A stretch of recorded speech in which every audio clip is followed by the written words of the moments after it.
This course, as you know, is about phonetics. Phonetics is about pronunciation. We look at the pronunciation of English from the particular perspective of English as a foreign language. Now, some people have the wrong idea that phonetics is all about strange symbols. Well, that's not what phonetics is about. Phonetics is about articulation, about pronunciation, about sounds, about how they're produced by the human body, about how they're organized in this language or that, how we perceive them, how we react to them, how they're used in language. It is convenient to be able to refer directly to sounds, and because our spelling system that we use in English is not an accurate reflection of the sounds we use in speaking, we do indeed make use of phonetic symbols. And among your documentation is a list of the phonetic symbols that we use in this course. But please don't imagine that phonetic symbols are the purpose of our activities. They're a convenient tool, a helpful device, but no more than that. They're not the purpose of the course. Phonetic symbols are particularly helpful, though, for those studying English, because, as I say, English spelling doesn't give an accurate reflection of the sounds we use. For many people who learn English as a foreign language, the spelling comes first. You know what the written form of the word looks like, but perhaps you're not sure what the spoken form sounds like. This is what in general we refer to as the spelling to sound problem. How do we convert the spelling into the sound? Now, please be aware that native speakers, on the whole, look at things in a different way. Someone who's spoken English throughout life, from the earliest days of childhood, got used to hearing the sounds long before he or she was able to write the words. So when I was a little boy, I learnt the word knee. That's my knee. Oh, I've hurt my knee. Mummy says, I'll put something on your knee to make it better again. I knew the word knee. Then I came to learn to read and write. Surprise, surprise, I learned my letters and so on, but the word knee is written with the letter K.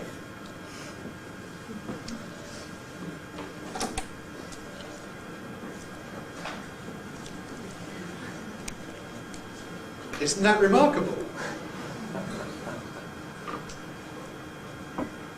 For me, as a native speaker of English, I have a spelling problem. I have to learn how to write words that I already know. This is the other way round from the problem of those who learn English as a foreign language and learn it with a bias towards writing. You learn this word spelled K-N-E-E. You know what it means in your language, you know the translation equivalent. And we have to say, but in this word the K is silent. In this word there is no sound corresponding to the K. So that's a different way of looking at the same relationship.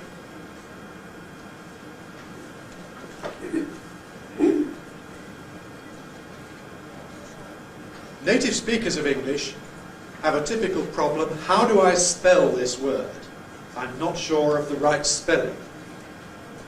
Those who learn English as a foreign language more usually know the spelling, or at least can look it up, but they're not sure how to pronounce it. That's why phonetic symbols are particularly useful, because they indicate directly the pronunciation. And this is why it's a good thing to make use of some kind of an index of words to show what their pronunciation is.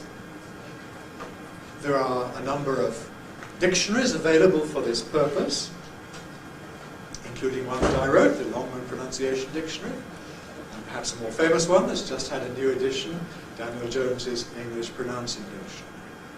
But increasingly, every bilingual dictionary also gives you phonetic transcription to tell you how the word is pronounced.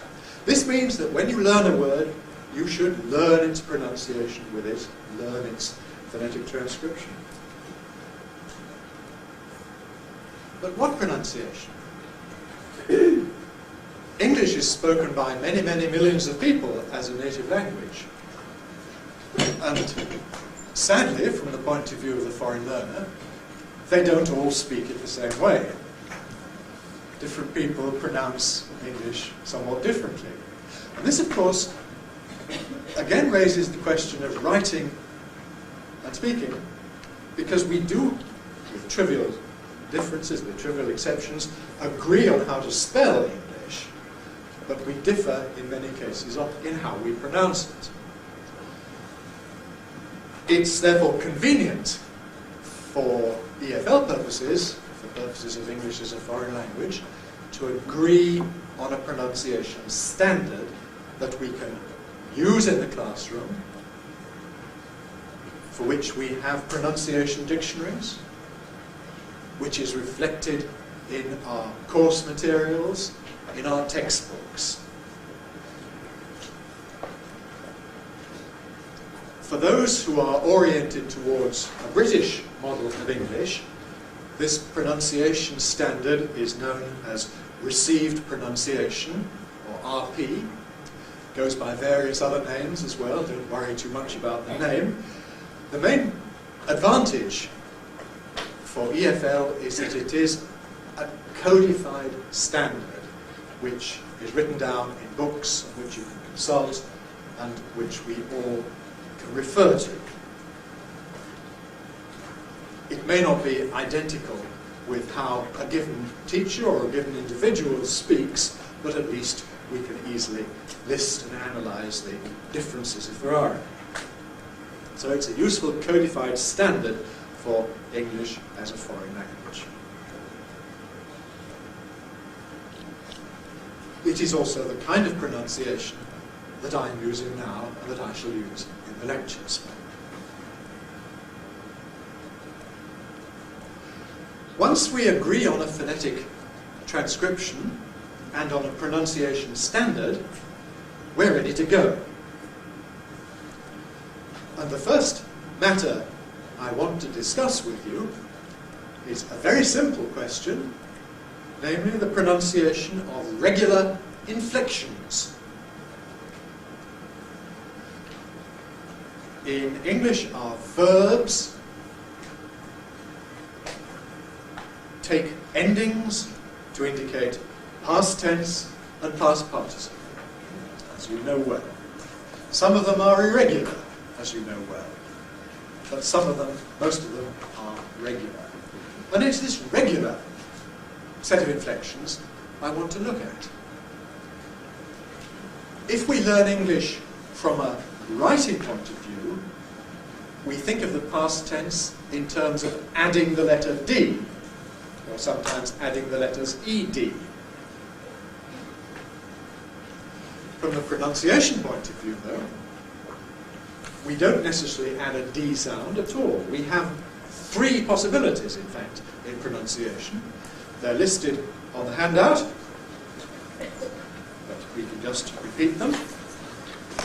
We have three possible pronunciations for this past tense, past participle. The first of these is just a T consonant. So if we take the verb to miss, the past tense is missed. If we take the verb to laugh, past tense is laughed. Even if we pronounce it laugh, the past tense is still laughed. If we take the verb finish, the past tense is finished. It would sound very strange if you were to say missed, or laughed, or finished.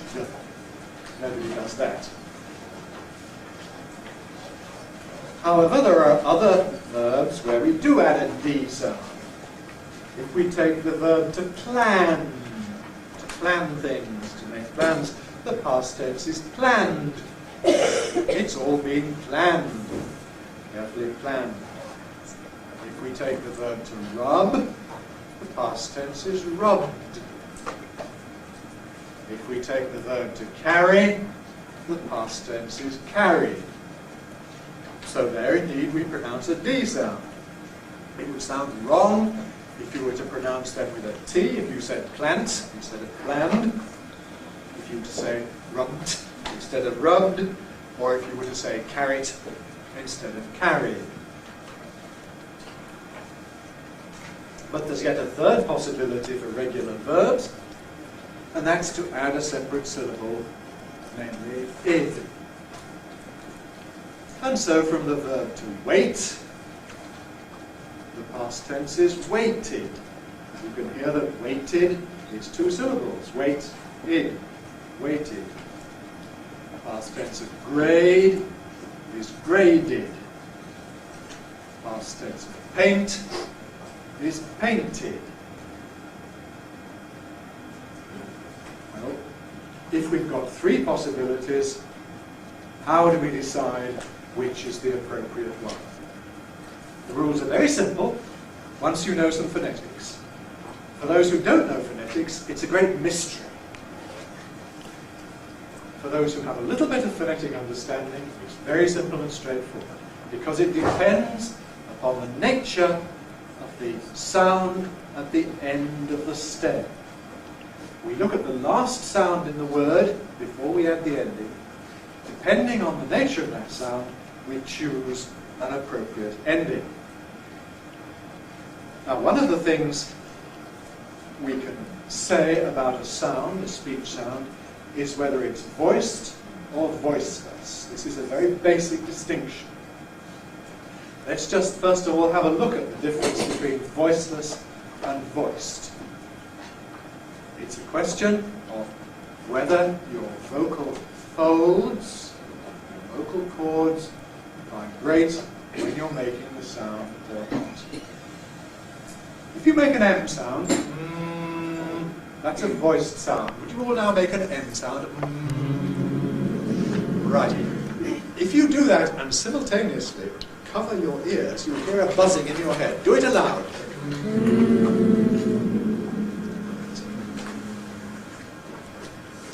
Now, for comparison, let's make an S sound. Now cover your ears. No buzzing in your head. This is the basic distinction. We need to know if it's a voiceless sound like S or a voiced sound like M. Now, depending on your own first language, certain sounds may be easy or difficult. In English, we have not only an S sound, S, but also a Z sound, Z. If your first language is Japanese, French, that's an easy distinction. S, voiceless, Z, voiced. If your first language is Spanish, for example, that's perhaps a more difficult distinction. But nevertheless, you can easily learn it. So let's now alternate between an S sound and a Z sound. So we do S, then we do Z.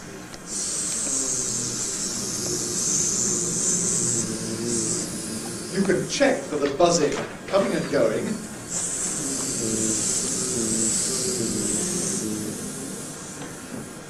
Whenever you're on S, there should be no buzzing in your head. When you get to Z, yes, buzzing. Of course, you do have to do this aloud. It's no use murmuring it to yourself in embarrassment. It won't work. You can also feel it, perhaps, with your thumb and forefinger on the front of your throat, on your Adam's apple.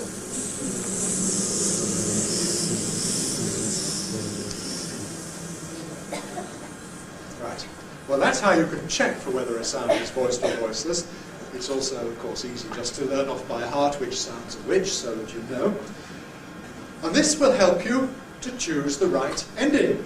Because if the consonant at the end of the stem is voiceless, then you add a T sound, which is itself voiceless. So if we have miss to miss, voiceless, we add T, mist, mist, try it, mist, mist, mist. You'll be missed. You'll be missed. I've missed you while you were away. Missed. It sounds just the same, in fact, as another word, mist, meaning fog. If the weather is rather damp, you might see some mist in the air. So although we spell the past tense of mist differently from this other word, mist, they both sound the same when you say the mist. If I say mist without a surrounding sentence, you don't know which word it is. Laugh, GH spelling, but what's the sound? The sound is an F sound. Laugh. Laugh. So you can see the transcription underneath. Laugh. F is voiceless. So we add T. Laughed. Laughed. Laughed. Laughed. Finish. Is voiceless. Past tense. Finished. Finished. So do you see how a little phonetic analysis enables you to select the appropriate sound? But with the word to plan, an N sound is voiced. Plan, past tense, planned, planned, the D sound, planned. Rub, that's voiced, past tense, rubbed. Carry, vowel sound, all vowels are voiced, carried. Follow, O, voiced, followed. Yes. Scratch, scratch, is that voiced or voiceless? Scratch, voiceless, therefore scratched. So in most cases we add just T or D depending on voicing. But when do we add id? That's very straightforward. After a T or a D. If the stem ends in one of those two sounds, it would be awkward to have double T, double D, so we put a vowel in.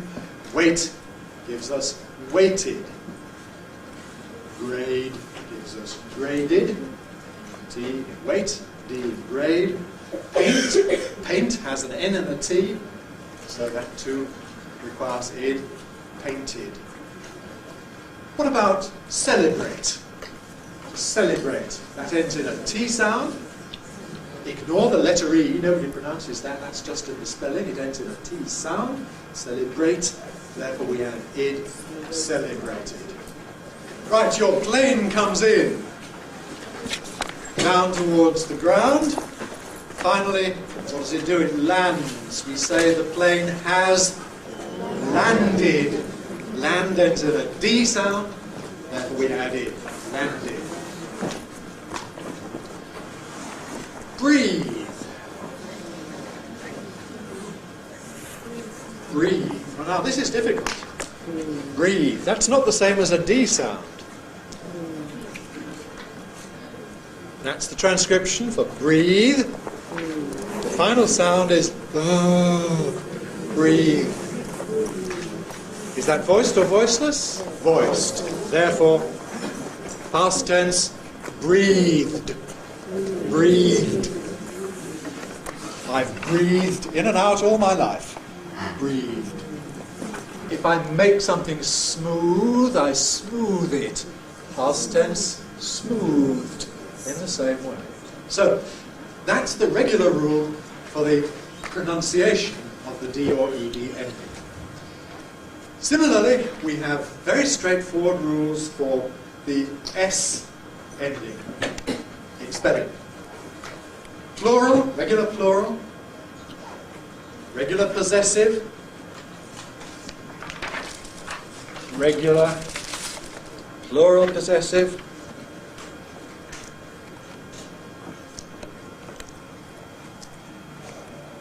regular, third singular of the verb.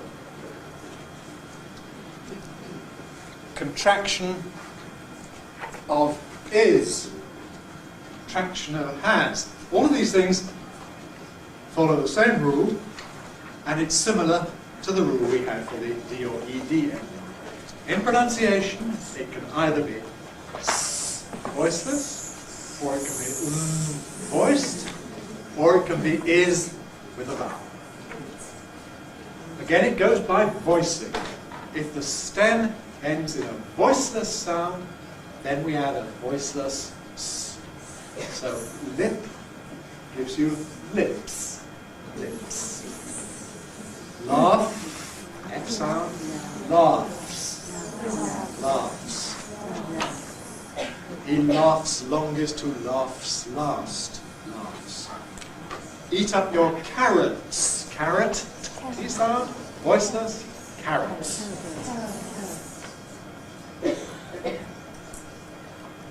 The cat's sitting on the mat.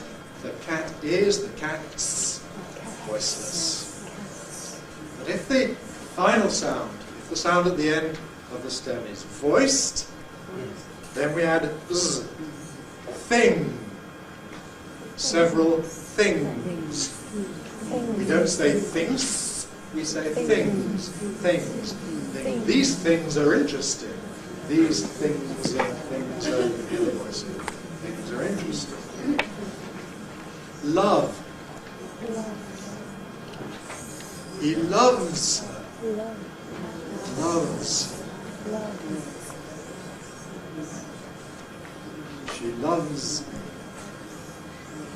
It's voiced. We don't say she loves me. Or if we do, it's a mistake. Go. A vowel sound. Go. All vowels are voiced. Goes. Goes. Not ghosts, but goes. Goes. Goes away. Goes away. If you take a phrase like goes away, make sure the voicing, the buzzing continues. Try goes away. Goes away. Goes away. Goes away. If I say goes away, that's wrong. Why? Because the voicing is missing. Is this right or wrong? Goes away. Wrong. Goes away. Right. Goes away. Right. Goes away. Right. Goes away. Wrong. Goes away. Wrong. Goes away. Right. You've just been doing ear training. The dog's waiting for his dinner. The dog is, the dog's waiting. But again, we sometimes have to add a vowel. We do this after sibilants. Now, the set of sibilants, I can tell you in phonetic symbols, are those. They're the sounds. S, sh, sh, ch, j. Spelt in various different ways, but if the last sound is one of those, then we add is. So a horse, the animal, horse ends in an S sound, so two horses. Horses. Wish. Wish ends in a sh. I wish, you wish, he wishes. Wishes. Wishes. Wishes. Because it should be add is. He wishes. Cause. What's the cause of this disaster? Well, there are actually several causes. Cause ends in z. Causes. Causes. Judge ends in j. The judge's decision was right. The judge's decision, the decision of the judge, judges. So we added I before z every time the stem ends in one of those sibilants. Well, those are matters that you can practice, if appropriate, in your practical classes. My purpose really this morning was just to show you how looking at things from the point of view of pronunciation, of phonetics, can give you a different perspective compared with looking at them in terms of writing. Because the rule for the regular past tense, the rule for the regular plural, in writing, is a really rather different rule from the rule that we have in pronunciation. And this brings us to the general question of learning pronunciation. How do we learn to pronounce a foreign language? There are two sides to learning pronunciation. One of these is recognizing the sounds of the foreign language, reacting to them, understanding it when spoken. And the other is producing the sounds of the foreign language, speaking it in a way that can be understood. And there are always going to be these two sides to everything. Now, I'm convinced that most people pay too much attention to production and not enough attention to perception, to recognition. I think it's very important to listen accurately, to listen carefully to the foreign language. And it's only once you get a good understanding of how the foreign language sounds that you can hope to imitate it accurately. The problem is that we all grow up with our own native language, and this biases us. We tend to hear everything through the filter of our own first language. I grew up speaking English, so I tend to hear foreign languages as if they were English. Somebody says something in French, or German, or Japanese. Inevitably, I reinterpret those sounds as if they were English sounds.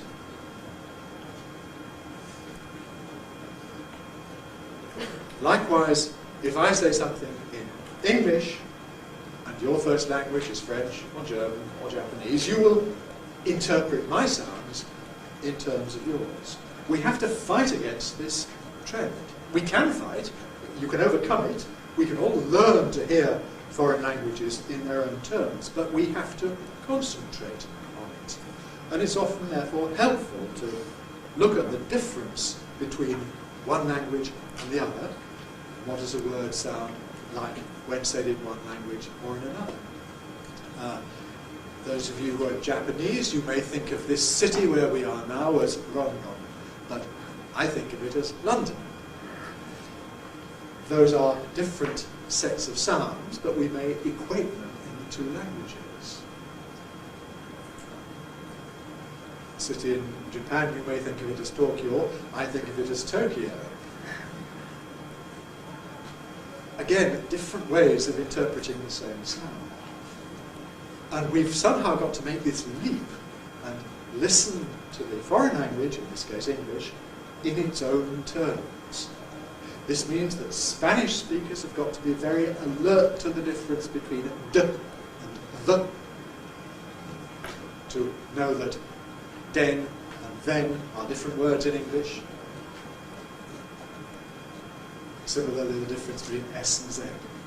It means that Japanese listeners have got to get used to hearing the difference between correct and collect, even though they may sound the same to a Japanese ear.